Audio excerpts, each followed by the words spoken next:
물론 여긴 국민 라디오.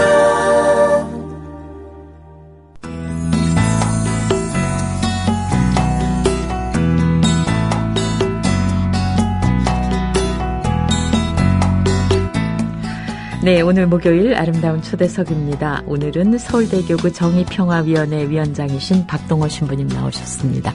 안녕하세요. 안녕하십니까. 반갑습니다. 네. 오랜만에 뵙습니다. 그렇죠. 정말 오래간만에 뵙습니다. 네. 근데 여러분 모르시는 분들도 계시겠지만 박동호 신부님께서는 평화방송에 젊은이들에게 아주 인기 있었던 신부님, 우리 신부님 DJ도 하셨습니다. 한참 됐습니다. 몇 년 전이죠, 신부님? 벌써 20년 돼 갑니다. 93년, 4년이 딱 20년 됐네요. 그러네요. 네. 20년의 세월이 우리에게 뭘 가져다 줬는가. 그러게 말이에요. 근데 많은 분들이 네. 교황님 다녀가신 다음에 네. 좀 그 뒷정리가 되는 시간이 좀 있었으면 좋겠다 이렇게 희망하셨어요. 네. 그런데 이제 또 초유의 관심사다 보니까 참 이것이 네. 조심스러운 자리가 될 것 같고. 근데 정의평화위원회가 교회 안에서 어떤 조직이고 어떤 일을 합니까? 우리 한국 사회에서는 이제 정의구현 전국 사재단하고 네. 많이 혼동하시는데요. 네. 네. 아마 뜻은 같고 지향도 같고 활동 내용도 거의 같습니다만은 네. 정의평화위원회는 이제 제2차 바티칸 공의회가 네. 62년에서 65년에 있었는데 네. 그때 교회는 세상에서 무엇을 해야 하는가라는 이제 심각한 성찰을 했죠. 네. 그리고 그 결과로 그 인권의 문제, 네. 그리고 정의의 문제는 주로 경제 정의를 말하는 겁니다. 네. 그러니까 불평등이 심각할수록 사회 평화는 이룰 수 없다라는 그 자각에서 인권의 문제와 경제 정의의 문제, 네. 그리고 평화의 문제는 이제 60년대가 냉전 시대였잖아요. 네. 그래서 무기를 비축하면서 서로 그 동서가 네. 대립하던 그 시절에 이 문제를 해결하기 위해서 네. 군축, 그러니까 군비 감축이죠. 네. 궁극적으로는 이제 핵무기 문제까지 포함해서요. 네. 이제 그런 모든 문제를 이상 군사적인 그 무력 경쟁을 멈추고 평화의 길로 나서기 위해서 교회가 무엇을 해야 할까 이제 네. 고민하고 있는 몫을 담당하면서 네.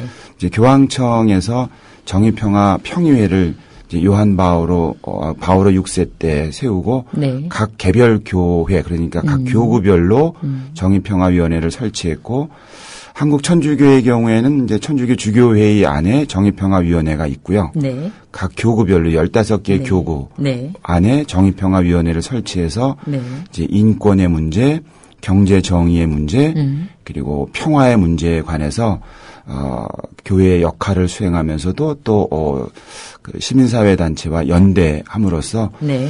세상의 복음화를 위해서 적극적으로 활동하는 네. 그런 공식적인 교회 조직 그렇게 설명할 수 있습니다. 혹자는 네. 그 가톨릭 신자나 가톨릭 교회 안에 있지 않은 사람들은 네. 어느 분들은 가톨릭은 보수다 네. 얘기하고 혹자는 가톨릭은 극진보다 이렇게 네네. 얘기합니다. 네. 여기에 어떤 설명이 필요할까요? 두 말이 맞는데요. 네. 그 교회는 기본적으로 그 전승을 이어받는 조직이잖아요. 네. 예수님 때부터 변할 수 없는 그 복음의 가치를 확고하게 지킨다는 데서는 굉장히 보수적이죠. 네. 그런데 그 예수님이 이루고자 했던 뜻을 세상에 실현할 때에는 시대의 변화에 맞춰서 함께 움직이기 때문에 상당히 진보적일 수도 있죠. 네. 그러니까 교회 내적인 문제에서는 보수적일 수 있지만 네. 세상과 관계에 있어서는 기본적으로 교회는 아주 진보적입니다. 네. 네, 그렇게 볼 수 있습니다. 이번에 프란치스코 교황님께서 오셨을 때 저도 네. 정말 놀랐던 것이 온 국민이 네. 열광하다시피 했거든요. 네네. 그것의 저도 의미가, 열광했죠. 네, 그것의 의미가 무엇일까요? 전 두 가지로 해석을 하는데요. 네. 하나는 우리 사회가 그만큼 어지럽고 혼돈스러웠다. 말하자면 무엇이 소중한 가치이고 네. 무엇이 우리가 지녀야 되고 잃어버려서는 안 된다는 것을 우리는 그동안 너무 복잡하고 어지럽고 혼란스러운 가운데서 네. 잃어버리고 있었다는 반증도 될 것 같고요. 네. 또 다른 한편으로는 지금까지의 모습이 그랬다면 앞으로 우리 사람뿐만 아니라 우리 사회가 어느 길로 가야만 될 것인가 그 이정표를 보여줬기 때문에 그렇지 않을까. 말하자면 가지 말아야 될 길은 무엇인가와 네. 가야 할 길은 무엇인가를 그 프란치스코 교황은 방문하면서 네. 보여주었고 네. 우리 사회는 바로 그러한 그 갈망에서 과연 가지 말아야 될 것이 무엇인가 또 가야 할 길이 무엇인가에 대해서 혼란스러웠을 때 네. 교황의 등장이 사람들에게 환영을 받지 않았을까 그렇게 네. 생각을 해요. 그리고 많은 분들이 또 궁금해하시는 사실입니다. 네네. 정의구현 사재단이 가톨릭 교회 안에서 너무 홀대받는 게 아니냐. 네, 맞습니다. 왜냐하면 그 정의구현 사재단은 그 구성상 전국 사제들의 모임이에요. 네. 근데 전국적인 우리 가톨릭 교회의 이 구조가 전국적 모임을 가지려면 주교회의 산하의 그 공식 단체가 돼야 되는데 네. 주교회의 산하는 이제 위원회로 구성되어 있습니다. 네. 그 위원회는 이제 위원장 주교님들이 주교님들이 위원장들이죠. 그러니까 네. 사제 전체를 아우를 수 있는 것은 사실은 없어요. 네. 현실적으로 구조적으로 갖출 수가 없죠. 네. 첫째는 그런 그 구조적인 한계가 있고요. 네. 둘째로는 우리 한국교회가 지난 80년 이후부터 네. 이 교회와 세상과의 관계에 있어서 거의 이분법적인 사고, 네. 교회는 교회, 네. 세상은 세상 이렇게 익숙해 왔던 것이죠. 네. 말하자면 가톨릭 교회가 공의회를 통해서 세상과 교회를 서로 협력의 관계, 대화의 관계, 더 적극적으로는 세상 안에서의 교회를 네. 가치를 지향하고 꾸준히 왔는데 안타깝게도 한국교회는 그 길에서는 다른 길을 간 것이죠. 그리고 이 정의교원 사재단 신부님들은 공의회의 정신에 따라서 교회와 세상의 관계를 네. 협력의 대화에 또는 세상 안에서의 교회 관계로 다른 가치를 방향을 걸었기 때문에 네. 그 주류 교회 안에서는 또 신자들 안에서는 교회와는 무관한 뭐 아니냐라는 그 인식을 갖게 된 것이죠. 네. 근데 그것도 역시 그 성경에 보면은 그리스도 안에서의 지체의 활동이 많지 않습니까? 그렇죠. 기능도 많고 목도 네. 많고 이런 점에서 우리가 봐야 되는데 또 그 교회 밖의 사람들은 가톨릭에 대해서 네. 너무 그러니까 그 요한 바오로 2세께서 2번 방한하셨잖아요. 네네. 그 이후로 가톨릭 교회는 너무 양적으로 팽창했고 중산층의 교회가 되지 않았는가. 맞습니다. 복음에서 멀어진 것이 아니냐. 지금 최근에 방문했던 프란치스코 교황도 네. 그 당일날 방한 당일날 처음에 청와대에서 이제 그 연설을 하시고 네. 바로 장소를 옮겨서 잠깐 쉬셨다가 그 중앙협의회 네. 중곡동에 있는 네. 곳에 가셔서 한국 천주교의 모든 주교님들하고 만남을 가졌는데요. 네. 그때 아주 드러내놓고 물론 이제 한국교회라고만 지칭하지는 않았습니다만은 네. 그 앞에 이제 사족을 달았죠. 이미 이제 경제적으로 좀 윤택한 사회가 그렇듯이 네. 이렇게 이제 자락을 깔면서도 네. 한국교회 거기 이제 청자들은 이제 교황님하고 만남이니까 네. 한국교회 주교님들인데 그 자리에서 그 부자들을 위한 부자의 교회 네. 그리고 좀 기껏 해봐야 중산층을 위한 교회라는 표현을 직접적으로 쓰시면서 네. 그 말씀을 하셨죠. 그리고 그분은 방한하기 훨씬 전에 이미 가톨릭 교회는 사회적 약자를 위한 가난한 교회가 되어야 한다라고 이렇게 밝히면서 그렇게 네. 가야 한다고 강력하게 호소하셨거든요. 네. 그렇게 보면은 한국 교회는 지난 30년 동안 그 양적인 팽창을 이뤄가면서도 네. 동시에 네. 사회적 약자가 설 자리가 그만큼 줄어든 그래서 그것은 뭐 지표상으로도 나타나는데요. 네. 그 농촌 지역에는 우리나라 사회에서는 이제 열악하지 않습니까? 네. 천주교 신자 비율이 뭐 2%, 3%밖에 되지 않습니다. 네. 그 도시 지역 같은 경우는 상당히 높은데 같은 도시 지역이어도 거의 정확하게 그 동네의 땅값에 비례합니다. 그래서 중산층이 몰려 사는 우리나라 뭐 흔히 말하는 버블 세븐 지역에서는 네. 거의 가톨릭 신자 비율이 20%를 훨씬 넘고 네. 그렇지 않은 이른바 달동네 어떤 재개발이 아직 되지 않은 지역에서는 뭐 5%, 6% 정도 됩니다. 도시도 네. 그렇습니다. 네. 그러니까 그냥 눈에 보이는 것뿐만 아니라 네. 통계상으로도 한국 교회는 중산층화 혹은 부자들을 위한 교회의 길로 가고 있다. 네. 그렇게 진단하는 것은 사실이라고 볼 수 있습니다.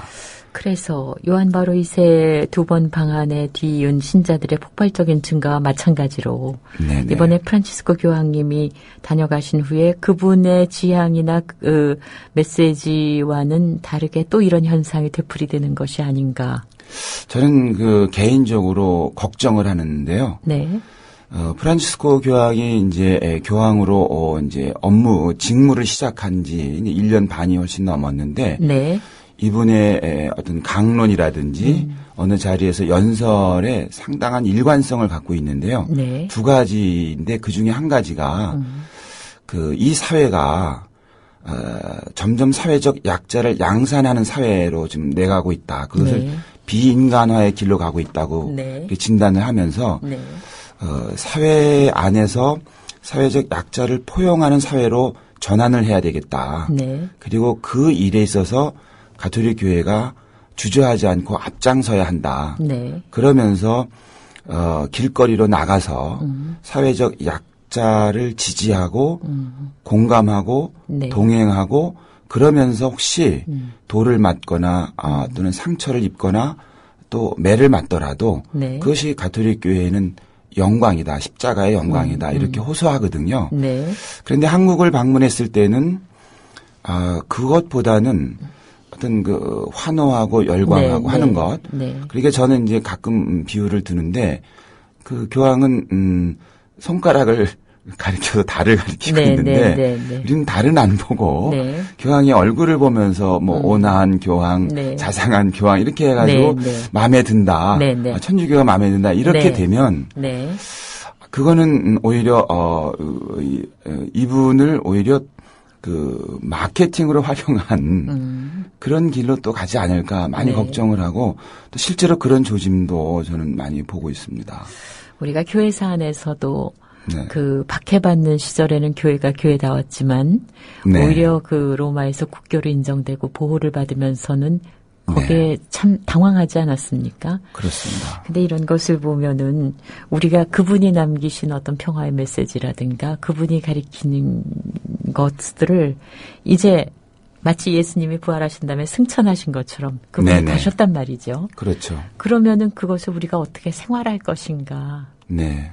그런 숙제가 남아있죠. 그래서 이제 뭐 원론적으로는 이제 프란치스코 교종은 번영의 신학이라 그래요. 지금 말씀하신 것을 부활의 영광을 바라보면서 네, 네, 네. 그것 때문에 이제 받는 어떤 축복, 네. 그걸 번영의 신학이라고 네. 말하고 또 웰빙의 정신이라 그러거든요. 근데 거기서부터 적어도 그것이 가져오는 것은 네. 나의 번영과 나의 웰빙이 네. 타인의 눈물을 가져오는 세상으로 지금 가고 있는 것에 네. 교황은 강한 어떤 거부감을 갖고 네. 거의 뭐 명시적으로 네. 이런 사회를 이끌어가는 그 배경에는 자본이 있다. 이렇게 이제 밝히거든요. 네. 그럼 이제 우리가 할 것은 이제 십자가의 어떤 영성이라 그럴까요? 네. 그러니까 타인을 위해서 십자가를 짊어지는 것을 마다하지 않는 그 전환이 반드시 필요하죠. 그러면 교회도 프란치스코 교황은 바로 그러한 길로의 전환을 위해서 모든 것을 바꾸겠다. 네. 그리고 말로만 하지 않겠다 하면서 제가 이런 메시지를 보내고 스피치를 하고 연설을 하는 것이 중요한 결과를 가져올 것이다 하면서 네. 본인 스스로도 본당, 교구 조직, 주교님, 그리고 교회 단체들, 그리고 더 나아가선 교황직까지도 네. 그와 같은 전환을 위해서 바꾸겠다라고 그렇게 밝혔거든요. 한국 교회는 어쩌면은 떠났지만 교황이 네. 이제 우리나라를 떠나서 멀리 계시지만 네. 앞으로 그분이 보일 행보에 네. 어떻게 응답할 것인가는 어쩌면 분명하게 제대로 응답할까 아니면 이번에 방안과는 전혀 다른 길로 갈까가 조만간 아마 가시적으로 보이지 드러날 않을까. 것이다. 왜냐하면 교황 스스로도 네. 당신이 돌아가실 때까지 하지 않고 내가 왕성하게 의지를 가지고 활동할 수 있을 때까지 하겠다 그러셨으니까 네. 그분이 그 보편교회 목자로서 지역교회가 어떻게 가는지 움직이는지를 아마 관심을 예시죠. 갖고 지켜보시지 않을까 그런 생각도 해봅니다. 저희 이제 이렇게 게시판이 있는데요. 네네. 햇살 한 줌이라는 닉네임을 가지신 분이 네. 생생교리를 팟캐스트에 지금 올리시는 신부님이 맞죠? 이렇게 질문을 올리셨네요. 네, 맞습니다. 맞는데 이거 네. 언제 하시는 거예요? 제가 이게 이제 주일로 정기적으로 올리시는 건 아닌 것 같아요. 저는 이제 잘 모르고요. 그냥 그 평화방송에서 네. 오전 11시 주일 네. 11시에 사회 문제와 네. 관련해서 교회 가르침 네. 비추어서 이야기하는 시간인데요. 네. 벌써 한 150회 정도 한 것 같아요. 그 사도요한님이 물어보시네요. 신수동 성당에 계셨었죠? 하고. 네, 거기 있다가 지금은 신청동에 가 있습니다. 네. 진우 아빠님, 냉담 중인데 마음의 평화를 다시 얻고 싶습니다. 네. 우리가 신앙생활을 좀 쉰다 하는 것을 우리가 편하게 그냥 냉담 중이다 이렇게 표현하는데. 무서운 말이죠. 담이 냉하면 그 사람이 어떻게 되겠습니까? 네. 우리가 보통 뭐 보통 미지근하다. 쉬는 겨우 그러죠. 네. 근데 이렇게 신앙생활을 하다가 네. 다시 돌아오고 싶은데 누가 등을 떠밀어 주지 않아서 못 오는 분들이 많이 계시지 않습니까? 네, 본당 네. 사목을 하면서 네. 이런 분들이 용기 낼 수 있는 그런 계기가 무엇일까요? 글쎄 우리가 신앙이라는 것을 너무 교회 생활 안으로 네.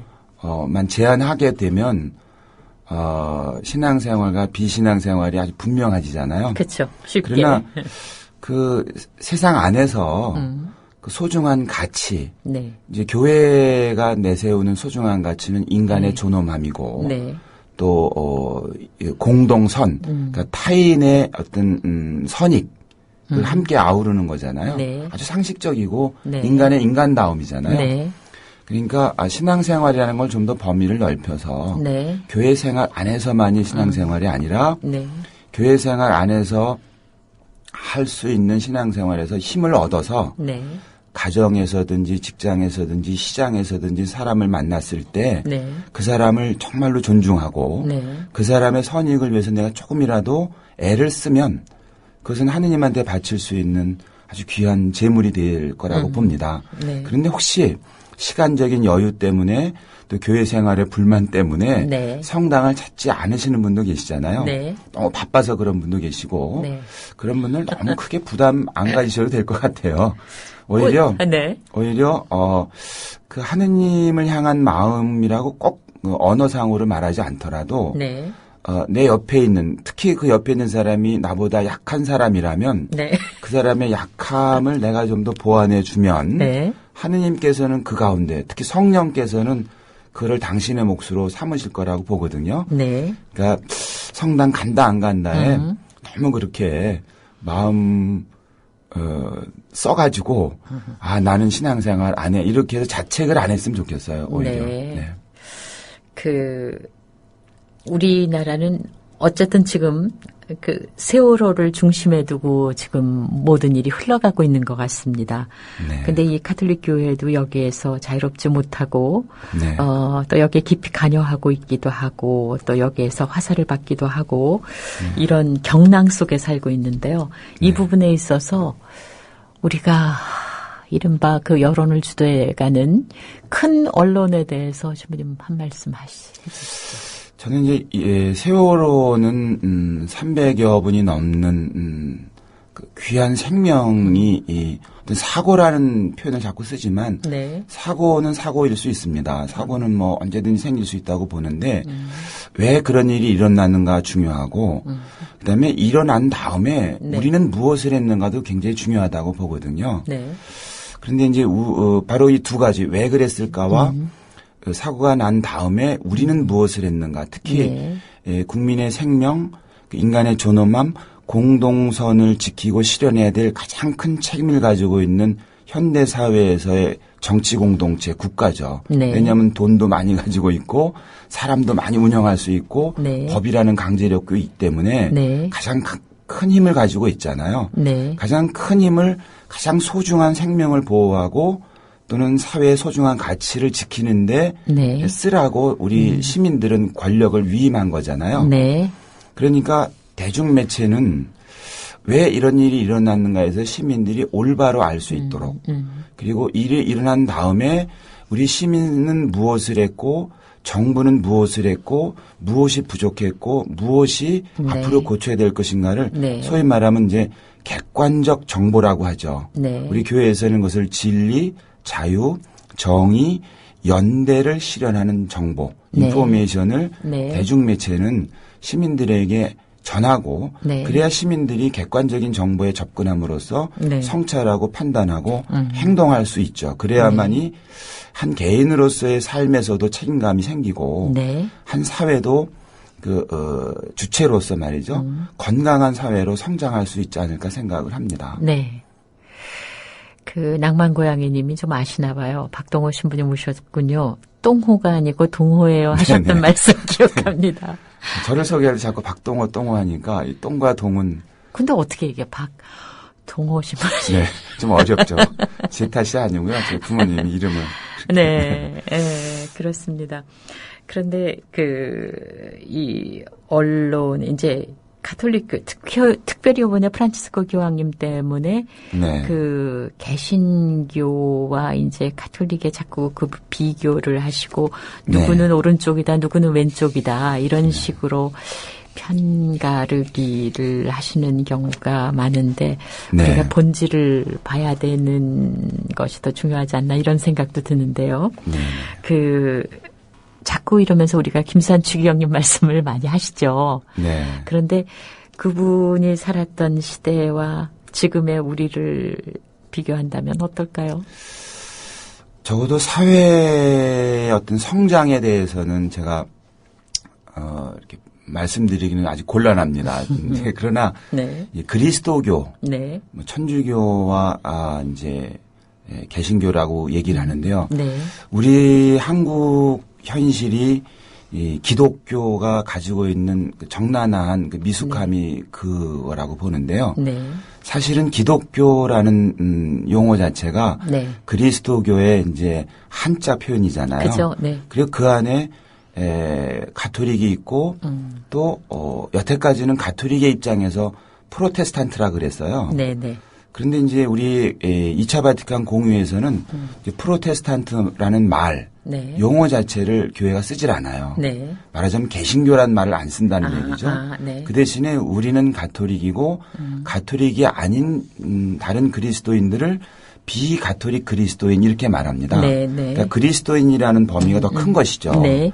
왜냐하면은 그 안에 일치할 수 있는 거 공유하는 소중한 가치가 더 큰 것이지 표현 양식에서 다른 것이 더 크지 않다 이런 자각이거든요. 근데 이제 우리 사회에서는 이 종교가 일종의 어떤 세력 부풀리기, 뭐 영향력 확대 어떤 이런 이상한 모양새로 끌려가면서 경쟁적이거나 또 좋은 의미의 경쟁, 사회 발전을 위해서 정의의 실현을 위해서 평화의 실현을 위해서 서로 협력하고 경쟁하면 좋은데 그게 아니라 양적인 팽창, 교세 팽창으로 경쟁하다 보니까 이게 5분도 되지 않아서 너와 나가 이제 편가르기가 되고 이제 서로 이제 무엇이 잘못됐고 무엇이 옳은 것이냐를 따지기 시작하니까 오히려 그리스도교회가 이 사회 발전에 이게 걸림돌이 되는 게 아닌지 그런 걱정이 될 때도 많습니다.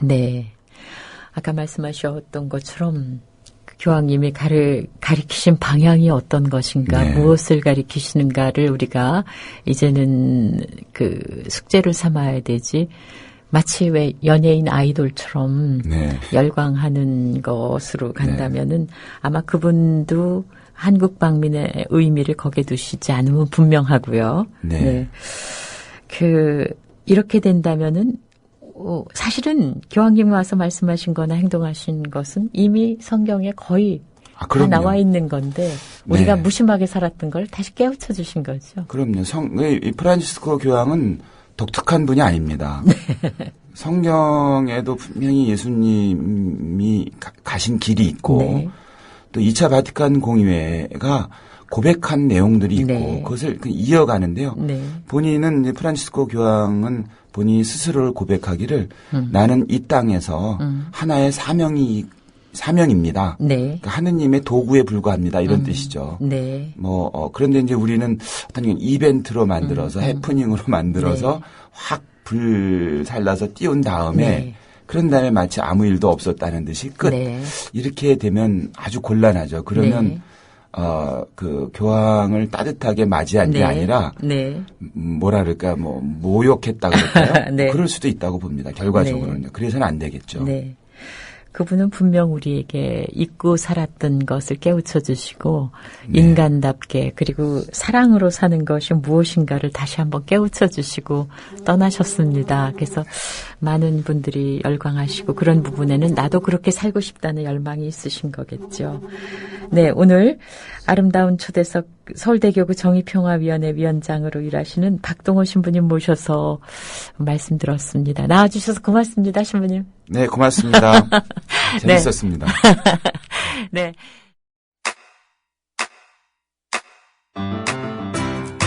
국민 라디오 지지하는 4가지 방법 아시나요? 다운로드하기, 별점 주기, 댓글 달기, 구독하기. 국민 라디오를 보다 많은 이들에게 전할 수 있는 가장 손쉬운 방법. 다운로드하기, 별점 주기, 댓글 달기, 구독하기. 잊지 마세요. 다운로드하기, 별점 주기, 댓글 달기, 구독하기.